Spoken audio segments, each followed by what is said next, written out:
জয়পুরহাটের জমিদার বাড়ি সীমান্তে বাংলাদেশের ভেতরে পাকা সড়ক নির্মাণে বাধা দিয়েছে ভারতীয় সীমান্তরক্ষী বাহিনী বিএসএফ। আপাতত বন্ধ রয়েছে সড়ক নির্মাণ কাজ। এতে দুর্ভোগে পড়েছেন স্থানীয়রা। এ নিয়ে বিজিবি বিএসএফ এর পতাকা বৈঠক হয়েছে।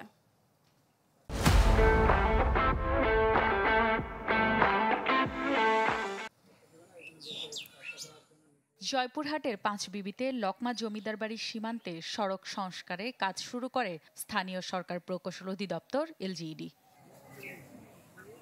কিন্তু কাজ শুরুর এক সপ্তাহের মধ্যে বাধা দেয় ভারতীয় সীমান্তরক্ষী বাহিনী বিএসএফ।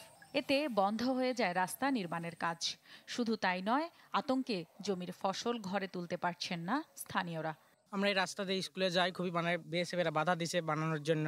এই খুঁড়ে এভাবে রাখিছে, খুবই কাদো হয়ে গেছে, যাওয়া যায় না এরকম অবস্থা আর কি। আমাদের আর রাস্তা নাই যাওয়ার মতো, অনেক কাদা, গাড়ি ঘোড়া চলা নিয়ে খুব রিস্কের মধ্যে আছে। আমার এই যে আজ মাঠের ধান পড়া আছে, আজ নিয়ে আসা পারছি না, এই যে কত কষ্ট।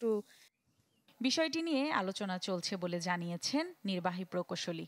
বিএসএফ ইতিমধ্যে বন্ধ করে দিয়েছিল, কিন্তু বিজিবির সহায়তায় আমরা এই কাজটা এখন চলমান আছে। এখন বালি ফিলিং এর কাজ চলতেছে, প্যালাসেটিং এর কাজ অলরেডি শেষ হয়ে গেছে।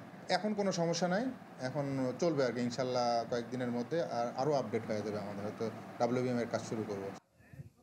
সীমান্ত চুক্তি অনুযায়ী 150 গজের মধ্যে কাজ করায় তা বন্ধ করে দেওয়া হয়েছে বলে জানায় বিজিবি।